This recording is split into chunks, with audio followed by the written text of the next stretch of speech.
welcome to the panel. So you can stay in the chat. I love to see you too. So you can stay in the chat or you can post in the Q&A. I'll toggle between the two. And so if you have any questions, feel free to post them and we'll add them into the panel discussion. But my name is Jenny Davis, and I have the pleasure of being part of BBC back in the day.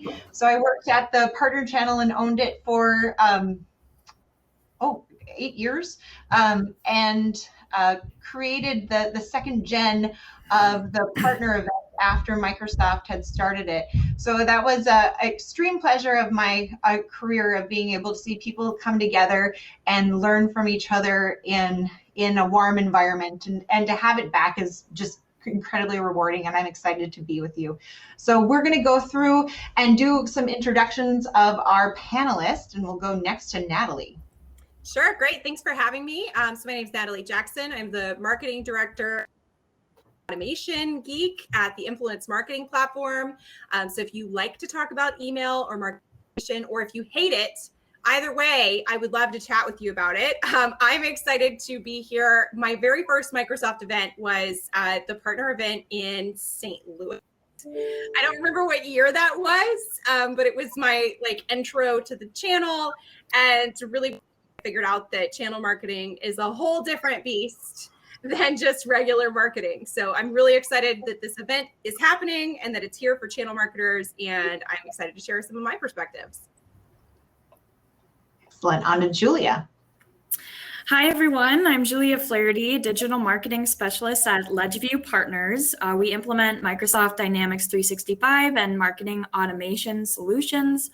Before I was in B2B marketing, I was in B2C, doing stuff on the East Coast in wholesale fashion, niche beauty, and entertainment. The transition to technology in B2B has been really exciting for me, and everyone's been very welcoming. This is my first channel marketing event.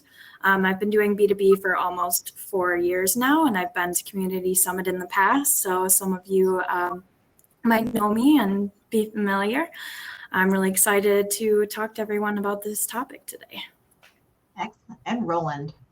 Hi, everyone. I'm Roland Chi. I'm a marketing manager at TMC, Technology Management Concepts. We are a VAR with everything Microsoft Dynamics, Power Platform, and Azure Cloud.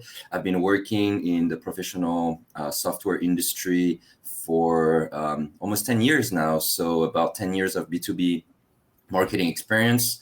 The fun fact is that when I was writing my first thesis, the concept of service, software as a service was super new, and I had to write over 10 pages to explain it. And then when I wrote my third one, I just had to add this term into the glossary and define it with just one paragraph. So yeah, things are moving fast, very, very fast. So very happy to be part of this discussion, and I've been part of the BBC group for about 4 years now. So I know those marketers, and they're great. Excellent. All right. So we kicked it off a little bit talking about B2B versus B2C. So the first question I have for you fine folks is, do you see, or how do you see branding different in the B2B space versus the B2C space? So if there is a difference, I would say that the short answer is that there is no difference. It's the same at its core. Branding is a collection of perception that we built over time. So branding is the action of creating this perception. Where there is a difference, I think it's in the belief of what this perception should be. So for me, the first mistake, or the most common misunderstanding in the B2B marketing and the B2B branding is it's a business talking to another business instead of people talking to people. So this might have been okay back in the days when the offer was limited and the competition not as high as now. But today, with the rise of individualism and self-empowerment, this paradigm is definitely changing, and you need to convince a person with their own emotion and trigger. So no difference, but still a difference. So yeah, go ahead, Natalie. Yeah, I mean, I think that I agree with that, Roland. And I think like as a follow-up to one of the things that I noticed that I know, Julia, you could probably comment on coming out of the B2C space is that when you're talking about branding in the B2B space, I think a lot of us tend to get caught up in the same industry speak. And like what you think the buyer wants to hear is oftentimes like what you might say internally, especially in a technology space. Like there's a lot of lingo, there's a lot of insider speak. I know not everyone here is in the Microsoft space, but it's super pervasive in the Microsoft space. And what you should really be thinking about in terms of branding is value messaging. So to me, the way that translates to B2B is like, what is my value and how is it different from the others in my space? And how can I translate that to fit the buyer need and not what it is that I think I want to sell? So the buyer need should lead that discussion as to branding. And if you're going to brand yourself, like you really should be focused on, what is it the buyer says that they need and how do we match that? This is what we do. These are the features and functionality, and we're best in class. Yeah, we have the best people. So what on that note, so you mentioned the jargon. So each of you, what is the industry jargon that when you see it or hear it, you just cringe a little bit inside? What should these fine people watching us, what should they avoid at all costs? I said it's best in class because I'm like, I don't know what that means. Like I can't make a buying decision on that. I don't know what it is. Right, not a dog show. Yeah, I usually tend to avoid any like superlative, the best, the fastest, the cheapest, the most affordable, the most something. Like this is realistically not true. You can't be the best, the most, whatever superlative you're using at what you're doing. What makes the difference is how you do it. And that's where, branding and creativity needs to kick in. And that's where I think a lot of B2B marketers are having a hard time is to go past the product or the service that the company is providing and actually talk about the business outcome that's coming, through that. Mm-hmm. Mm-hmm. I agree. I think there are a lot of overused phrases out there and they all start with the best, the top, whatever may have you. And I think what it really comes down to is not how great we are, but how we can help you be the best organization for you. Yeah, and the reality is that no one now wants to hear that and no one believes that. Like really, They're like, okay, this is a message that I've heard before from many, like in many industry and in many other, professional software area. So it's not working at all. It's something that feels good. You're happy to write that. And maybe your boss is happy to read that and that, you're telling the world that you're the best and that your company where you're working for is the best. But the users don't want to hear that and they don't really believe in it anymore. And part of our job as marketers, and honestly, this is one of the hardest things as a B2B marketer that you might experience. And that is that what the sales team wants you to say is not what necessarily you should say. And sometimes even the CEO will say, well, what is, these are the defined benefits of what it is that we're selling. And the hardest question you might have as a marketer, push back and say, I don't think that's the right thing for us to say. And I don't think that's what's going to close this business. And I realize that creates a lot of conflict and that can be a super painful, intimidating conversation to have, but that's ultimately what you're hired to do. You were hired to take the technology notes, the features and functionalities, what the sales team needs to sell, and translate that into something that resonates with an individual that does not know anything about your company. Right, yeah, and I think like Julia, maybe you can comment on that. But I feel like when marketers go into the B2C environment, they tend to want to have fun. Where in the B2B you hear often, oh no, this is not fun. You shouldn't have fun. It's very serious, Right. And I think that's where people have a hard time now. Is to remove themselves from this like. I would say old-fashioned of thinking, as I said earlier. Like it was okay back then when there was only like 4 software you had to choose from. You didn't really care about the message, and you would figure out which one you need. But now that the offer is way bigger, you can't just say we are the only one, we are the best, you have to come with us. No, people have choice, and I think you need to talk to people and stop talking about yourself. So let's talk a little bit about that. So when we think about the creativity in the B2C market that they have, how can we bring creativity, or what kind of place does that have in a B2B, in your B2B work? I have strong opinions about that. I mean, I feel like B2B is ultimately, as Roland mentioned, like ultimately you're talking to a person. And just because I receive your email in my Outlook inbox, for example, doesn't mean that I'm any different of an individual than when I receive an email in my Gmail inbox.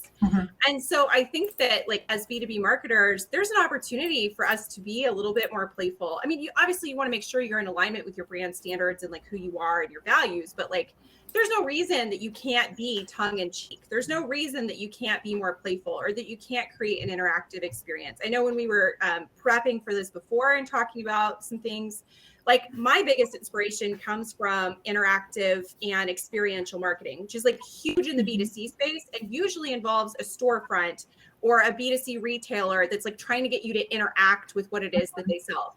To me, as a software marketer, there's no reason I can't do that, right?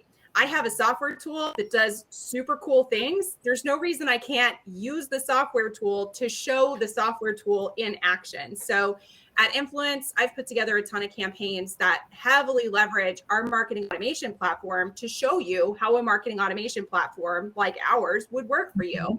And I pull in all kinds of things that like you would never probably pull in if you weren't marketing automation. Like I pull in your contact score and say, hey, Roland, did you know you reached a contact score of 45? Isn't that super cool? Learn how to build a contact scoring model for your clients here. So, I mean, if you think outside the box, like I've even seen some coding type companies or like programming language companies will email out like actual programming script rather than newsletters, which all you have to do is just think like, how can I be most helpful to the people looking to buy it? And how can I show them this rather than putting together a value statement and serving up a single image header with a bunch of bullet points and a link that says like, get the demo now. Like, can I make it fun? Can I make it experiential? That's going to get you further than any content that you write. Right. Right. Yeah, Julia? yeah. I mean, I totally agree. It's a vision, like you can't just get stuck in this like very serious mindset. We get it, you're working, you're not trying to have fun, even though like, in the B2C, people think like this is all fun, they can have fun because, it's not as serious as what we're doing. It's a, like a B2C environment. It's not a company buying from me. In the end, it's still a person who's going to pull the trigger and accept your proposal, make the choice between your product, rather than another one. So, you got to speak to the person. And in terms of creativity, I think like social media is one of the good example where a lot of B2B marketers are frustrated, to say the least, because this doesn't work if you are using an old way of thinking. When I say old, it's not that old. Less than 10 years ago, to be honest. It has shifted very, very, very quickly. And the social media for B2B marketers has been a real challenge. And I think trying to have a mindset to understand what's working in social media is going to help you guys to be more creative and I think ultimately have fun. I really like this analogy when from Natalie that, hey, I'm still a human, not even if I use Outlook. So that's for me, it's very strong. It's like I've read recently a study from Renegade. They interviewed a lot of CMO and like 85% of them like agreed that marketing was more complicated today than a few years back. But the reality is that I don't think it's more complicated. It's just that the user is changing. I think this is what's changing, not the marketing itself. So they think it's more complex because using old strategy and old methods don't work anymore. So ultimately, it sounds like it's more complex. I need to make more effort. When in reality, less is probably more nowadays. You don't need to send as many emails because you use your creativity to be more impactful, and that reduces the amount of work you need to do. So this is really a tool you need to use, creativity. And that's a good segue. And I see some notices about Natalie's cookie campaign in the chat. So let's talk a little bit about successful campaigns and where you get your ideas for being creative and being really targeted in your approach.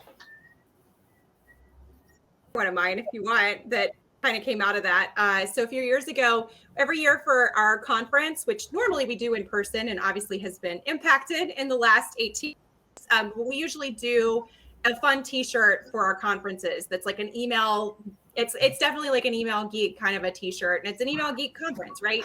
But what we would have is we had a lot of people who were like, I really want that t-shirt. How do I get that t-shirt?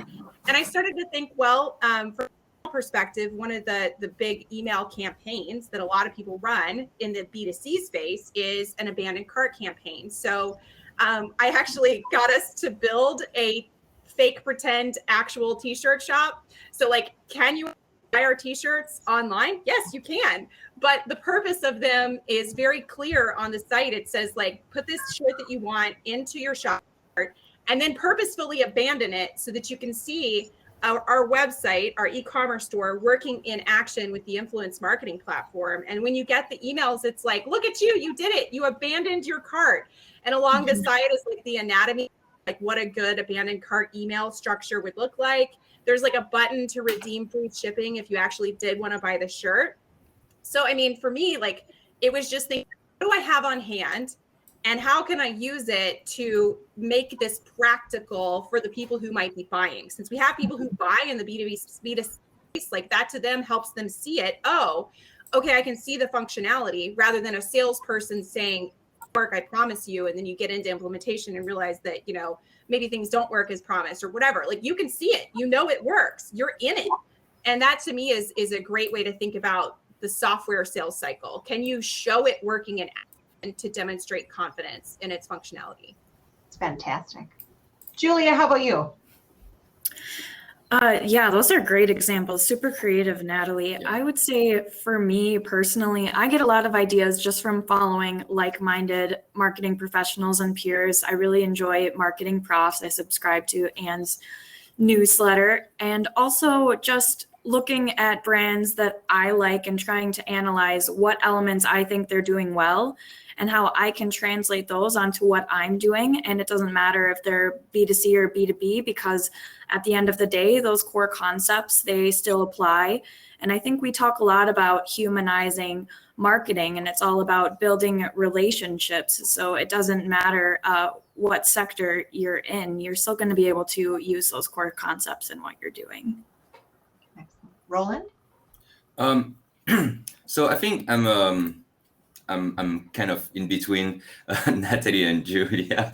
I definitely use resources such as marketers blog, writing for other marketers. It's that's the basic thing that every marketer needs to do. 2 or 3 newsletter on the blogs and writers that you like and inspires you. This is always a good place to start. I tend to get my inspiration as well from the B2C. I know Natalie does that a lot. I try to use a ton and a way to express ourselves to really show the difference, because one thing that you see a lot in the B2B marketing and B2B branding is how generic things are. I mean, I know Natalie said that already, but I think I really want to stress about this. It's like you take 3 email campaign from 3 different software, not even the same service, but professional softwares. It's the same. It's the same, like always. So that's how at least here at TMC we're trying to be different and be creative. It's to use a ton that is different. Like you're talking to another human, you crack a joke here, you actually ask a question in your mind, but you write it somewhere. Maybe they have the same question. Oh, we have the same question. We don't necessarily have the answer, but let's work together to find an answer. This is way more relatable. It's more on the emotion, and you place yourself as a thought leader. They don't want to hear more about how many emails you can send with this subscription. They don't want to hear how faster the invoicing process will be. They know they have this issue. They want to understand how people are solving it, how other people just like them, and how, as a company, through the support, through the implementation, and through the experience, we are different from another company. The software, it ultimately has 90% of their feature exactly the same. So really the creativity here is important in terms of like showing who you are as a company instead of what you're selling. And one of the most successful campaign that we had, I think that was the original question, is basically just bytes of information. It's not long, it's 2 paragraphs, what a user has asked, how we solved it. Super simple. We actually don't even talk about the product. We talk about the way we handled it and the business outcome for the user. So I think people get curious with those little bytes of information that are actually useful. They relate, they understand that we understand what they're going through, and they see the tone that is very conversational, and they just want to keep, continuing this discussion with us. And that's as simple as that, sometimes.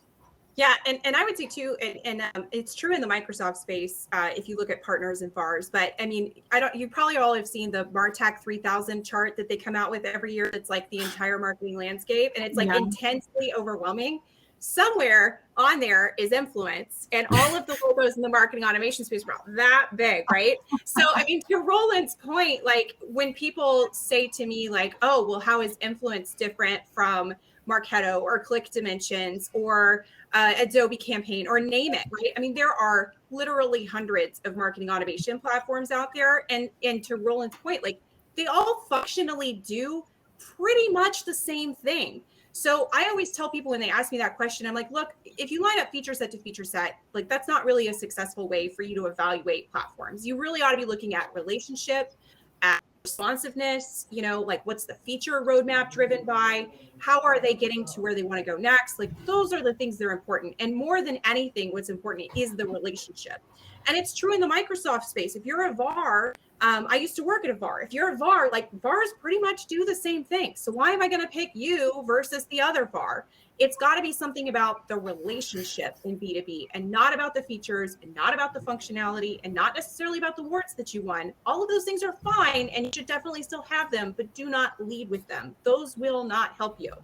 So, I mean, it's also a question of like competitive analysis, like from a relationship standpoint, how is it different to work with us versus anyone else in the space? And you didn't mention that, Natalie, but guys, please don't go into the pricing differentiation.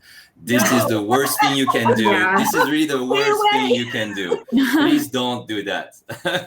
It's a race to the bottom. It's the worst thing. It's really the worst thing. If you think that's a good idea, please just remove that campaign.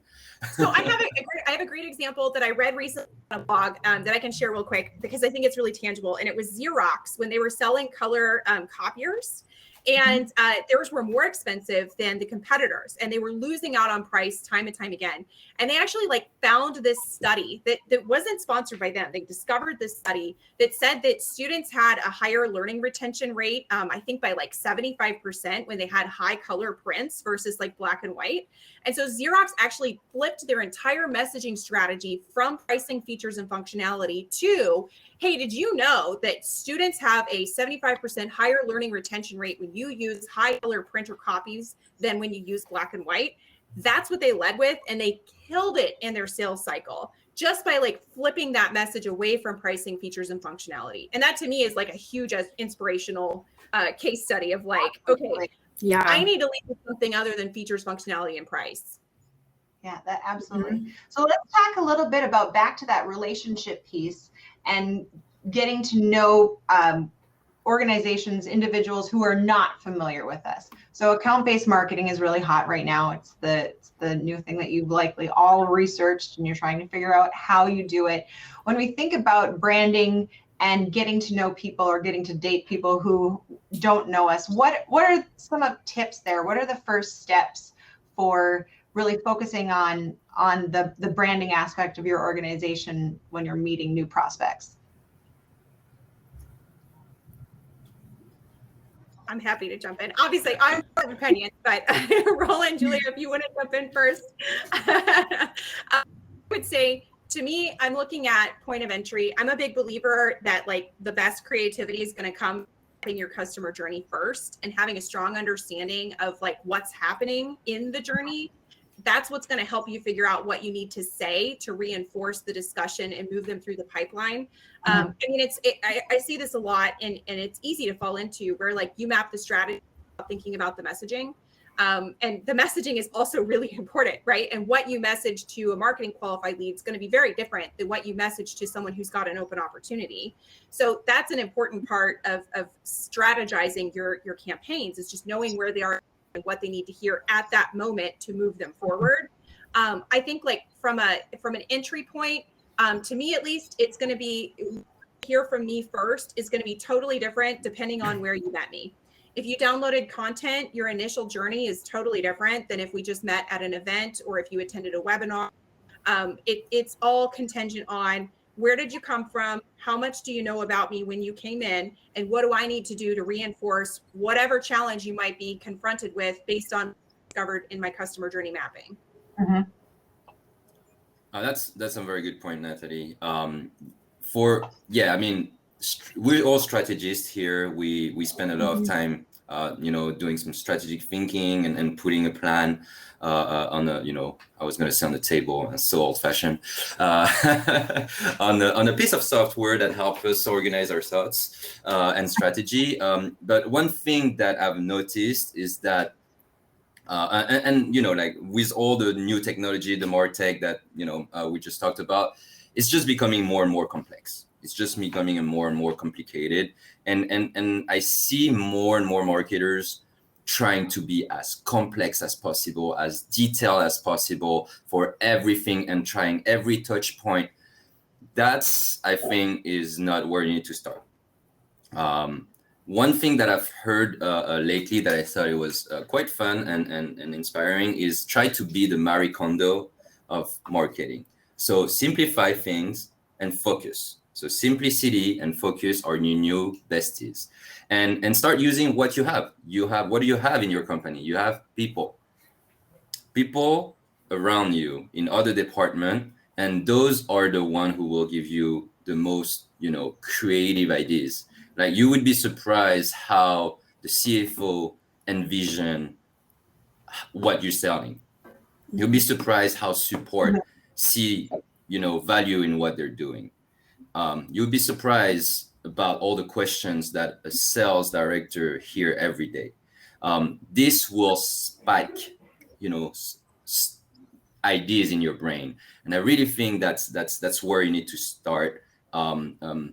Before all the strategy thing and putting everything, on paper and make a plan. That's where you're gonna have new ideas. Like, you've been working in this industry for 5, 10, 20 years, selling the same product, kind of. I get it. It's hard. It's hard to always think you're creative. Sometimes you just get into your routine and just get what you used to do. And while the market is changing, while people are changing. So don't be disconnected with all your marketing. And even if you read research and things like that, like, use the people you have around you. This is, for me, I think the first tip that I would give. And obviously don't be scared to be different. I know in B2B marketers are wants to be, clean and look professional, but and not too different, but don't be afraid. Julia? Yeah, I think that, obviously the first customer touch point for us would be establishing a very strong web presence. When we have frequent social media posts, we're getting a lot more traffic and visibility to our website. That also helps us improve our SEO rankings and gets us more traffic to our blog, which is probably the hardiest part of our website right now. And next to that, I would echo part of what Roland was saying there, is that having that sales and marketing alignment is crucial. And I know those conversations can seem like they're difficult to have when everyone has very different schedules, but making the time for that is so helpful and important, because when sales has access to all of the content that they need to get your brand out there in front of the right prospects and leads, that's going to make a much bigger difference than if they have no idea and your content is going unused, which can certainly happen if you're not having those conversations with sales. And Julia, you were talking about your blog. Sorry, Natalie, I'll just comment on that. Julia, you were saying about the marketing and sales alignment. And I agree, we tend to want to train our salespeople so they deliver our message, but try to get your sales director to write a blog. You would be surprised how this is going to be successful. Definitely a more collaborative approach. Yeah. Yes. Yeah, absolutely. And it's different too, right? Like what you need to be saying to SQL is totally different than what you need to be saying to an SQL. And so in the sales team, exactly. That, right? They're the ones that know what needs to be said in the sales section versus the marketing qualified section. Jenny, I know you mentioned ABM. That was kind of like the genesis of this conversation. I would say that that in particular is like tough in light of the pandemic because people are working everywhere. And that's one thing that as a marketer, I'm really interested to see how that changes and develops in the next year as you start to see people go hybrid or full remote. One of the big challenges is that a lot of account-based marketing campaigns kind of rely on a physical address, and that's not something that we can reliably look at right now. I know there are some companies out there that do that specifically. In fact, I just entered into one that somebody's trying to prospect me through because I wanted to see what the experience was like. So somebody sent me an email and was like, such and such company wants to send you a gift. Do you accept? If so, enter your information. And I was like, yeah, all right, I'll see how it works. And it might be something I want to try. Right. I feel bad for them because I'm definitely not going to buy their product, but I want to see how it worked. You might get some free stuff, and that's a great way to see and kind of borrow ideas that you like or that might work for you down the road. One thing I was going to say that I would recommend testing, because it's something that we've been testing at Influence for the last few months, and I'm actually initially pretty pleased with it, is people like to talk to each other. And so we've been looking at contact score and status and CRM to invite people to these really targeted marketing roundtables. You might have seen that we did one recently with Marie from Marketing Copilot around dynamics. We've done ones for B2B. We've done ones as follow-ups to virtual events and said specifically hey, we'll buy you lunch and invite you to this special event if you get a contact score of XYZ between now and whatever date. And those have been really cool because they're just facilitated conversations, but they increase awareness of influence. They establish confidence in who we are. They facilitate people talking to one another in a way that is organic and definitely missed in the pandemic. So just because some of the traditional components of account-based marketing aren't really functional and might be significantly impacted even long-term, doesn't mean that you can't still look at a targeted group of people and do a targeted activity for them. You just need to have the data and make it hyper-personalized and super segmented. Yeah, that's the one thing. And there's, the other thing is that technology, there's these cool companies that are coming out with things that make ABM a little bit easier for you. So Greetable, for example, I don't know if any of you have seen them, but it's a little box that you can customize the inside and outside of it, customize to your person it's going to. And then inside is, you can do a little mug or a gift or lotion or, a shot glass, whatever you want. And then it's really neat because it's all then you're ordering it online, sending it directly, so you don't have to worry about bundling in your office and shipping things out. So that tech from vendors is catching up as well to make your lives easier. So we're kind of coming up towards the end of the session. I know we have a sponsor to thank in a little bit, and we want to leave some time for any questions in the chat. So start thinking. If you have specific questions, drop them in. But I wanted to ask you, just from a tip perspective, what would you offer up to people who are either just starting out or maybe feeling a little burned out from pandemic? That struggle is real, or just in creativity in general. What would be your tip for people who are watching today to kind of reinvigorate themselves and get their branding and their creativity in greater focus? I mean, there's plenty of different little tips, and I think we gave you guys a bench already. One thing that is, I know I focus on people, but I guess that's one of my issue. But I would say one very easy thing to get motivated, stimulated, is to try to engage your own employee. Like if you try to, if you're inspiring your employee first, you'll understand because my coworkers are super tough with me. They will tell me if they don't think this is okay to go out. They will not, like they're from other department. They don't really care what I'm doing. When I show them, they're like, oh, really?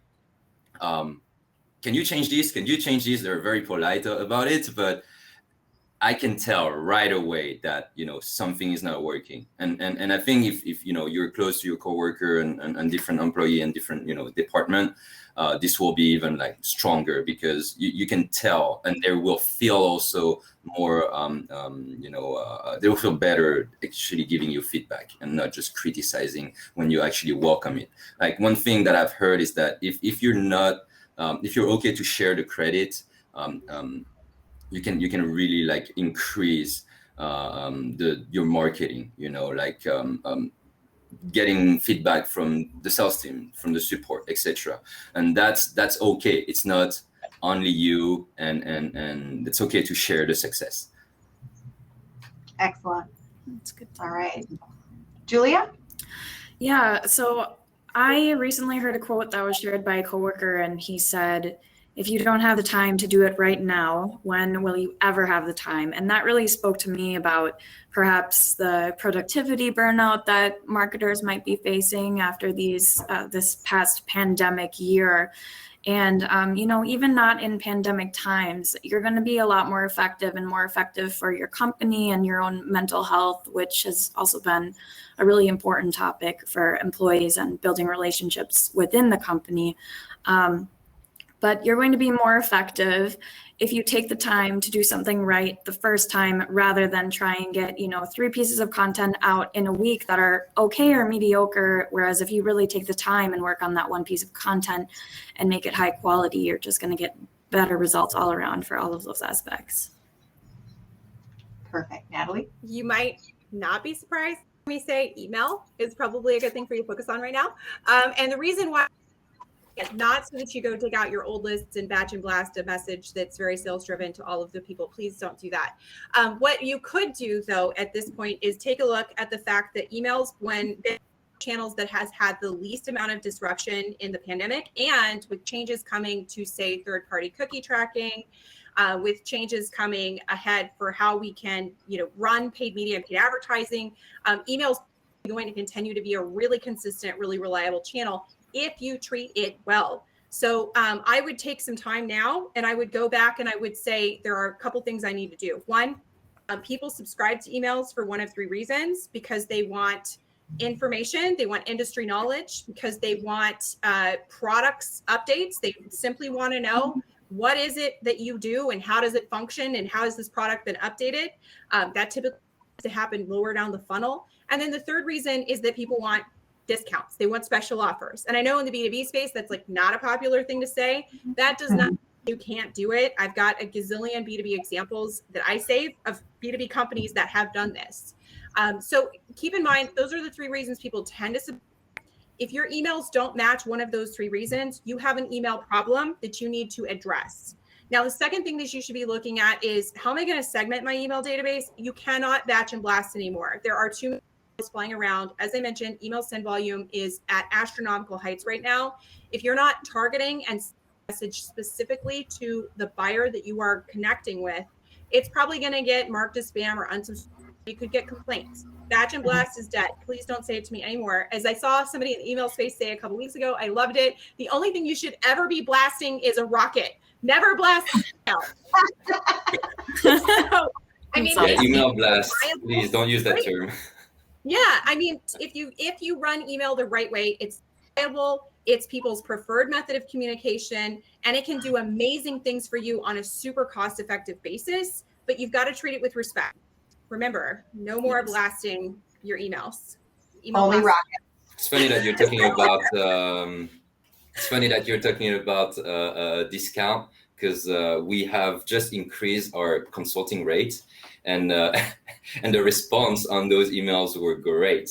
Actually, our clients were, "Oh, good for you! This is awesome. When was the last time?" You know, they were like, they were just interacting. I think people wants to interact. Well, and it doesn't have to be a product discount on your what you sell, or a service discount. Like, for example, we're currently investing in Teachable, which is an online learning platform where you can basically create courses, and then you could create discounts. So we're going to explore, like, hey, what if we create a body of content on there that's all around email strategy, and incentivize some people who might be in our MQL or SQL pipeline to convert on some of those videos with a discount to that kind of content, rather than discounting our software or discounting prices, right? So, I mean, just because we say discounts and offers doesn't mean that you have to go discount your hourly rate. It just means think strategically. You have that's high value that you could offer as a special incentive to a certain category of people. Yeah, totally. I agree. Yeah. Teaching is something great. Well, we have one question in the chat right now. And so if you're watching, if you have questions, please put them in the Q&A channel or the chat. And then I'll state this to you guys and see what you have. So Anonymous asks, what should be the approximate size of a marketing team in a company if the company has both B2B and B2C solutions to offer? Does it make sense to create two different brands under an umbrella brand? Man, there are a lot of missing variables. Yes, it's hard to answer this one. It's hard. I would say some things I would think about. One would be, how much does your company believe in marketing, and how much can you get away with? So if you're in an organization that tends to be marketing led rather than sales led, you probably have a lot more leverage than if you're in a company that tends to be more marketing led. I obviously, as a marketer, have my opinions on which one I would rather work for. I'll let you guess. But I mean, I would say, like, the decision to separate brand depends probably a lot on target, depends on strategy, depends a lot on awareness. There are a lot of consideration factors I would probably take before making a decision. Yeah, I mean, it's always like, it's this question. See, like, we've been talking about this for almost an hour, and people are like, B2B, B2C. It's the same thing in the end.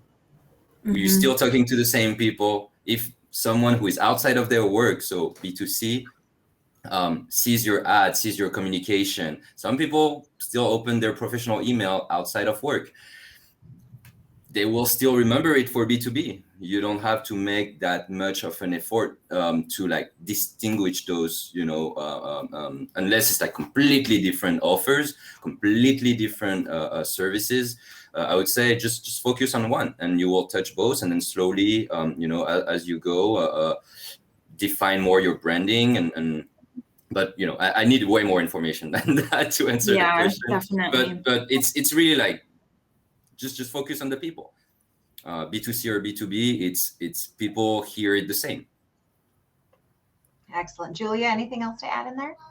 Yeah, I would agree with what Roland and Natalie have been saying. It really is going to depend on so many factors, such as, like, what are your marketing team skill sets, and what are the strategies you're really going to want to act on, because there's so many specialties out there. And with everything that marketing encompasses nowadays, it's no wonder more people take a focus on specialties, but that's not always going to be the case for smaller businesses. You might have someone that knows a little bit about everything, and that might be more advantageous and beneficial to you if you're just getting started. But, you know, if you're a bigger company, you might be able to invest in those specialties and work on different strategies. Yeah. So the big things coming out of this are relationship, and remembering that when you are branding your organization, you're still talking to individuals, and to have that creative thought. There is a place for it. There are things that you can do. And when you're feeling that burnout, look to this group, look to events like this, look to the industry, look to other industries for inspiration, and have fun, try things. Really looking at your planning and your overall strategy, but then also looking out to see what else you can bring in. I don't see any other questions. Maybe one more second on that. Any final thoughts for my fabulous panelists here? Anything else you want to share?